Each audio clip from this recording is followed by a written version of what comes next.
తినడానికి ఒక గూడుకలు లేకుండా చేస్తున్నారు. ఇంకా మేము మా కష్టాలు ఇంకెవరికైనా చెప్పుకోవాలి. ఎవరికి చెప్పినా మేము చూస్తాం అంటే మాకు ఎవరు అసలు ఇది చేస్తుంది. ఇప్పుడు మేము రోడ్డు మీద చూన్నాము, మాకు ఎవరు అసలు దిక్కు దివరం ఎవరు ఇంత నష్టపోయినాము, మాకు ఎవరు ఇస్తారు? ఈ నష్టాన్ని ఎవరు కొడుతారు?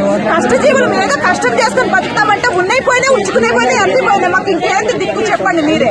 మాకు చాలా నష్టం జరిగింది. మా నష్టపరిహారం ఒక నోటీస్ కూడా రాలేదు కూలగొడుతున్నామని. వస్తున్నారు మున్సిపాలిటీలు వస్తున్నామా కూలగొట్టేస్తారంటే రోడ్డు పెద్ద చేయాలంటే కూలగొట్టేస్తారంట అని చెప్తే మేమేమన్నా రోడ్డు పెద్ద కావాలంటే మా ఒక్కటే కాదు చివరికి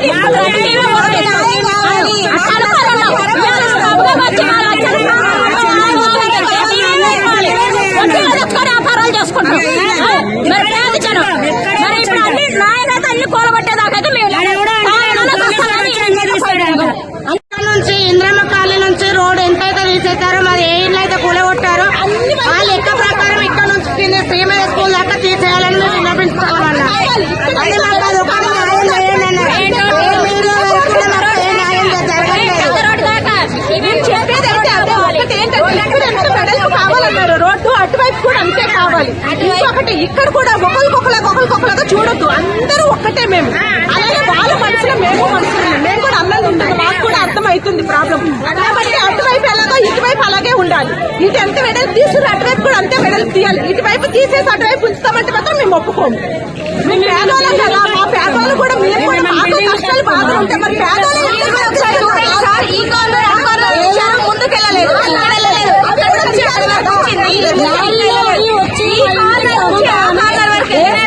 మేము రక్షణ కోసం ఎవరికి ప్రాబ్లం చేయడం కాదు.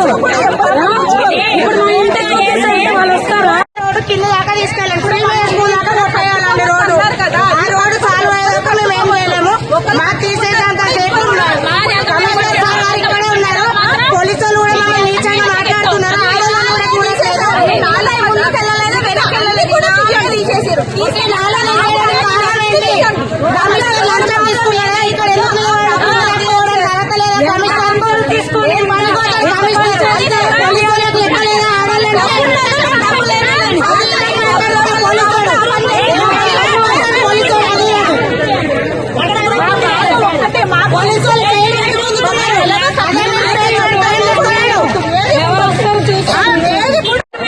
మీకు సంబంధం లేదు. గవర్నమెంట్ దాంట్లో మీరు పోవద్దని వచ్చిందంట.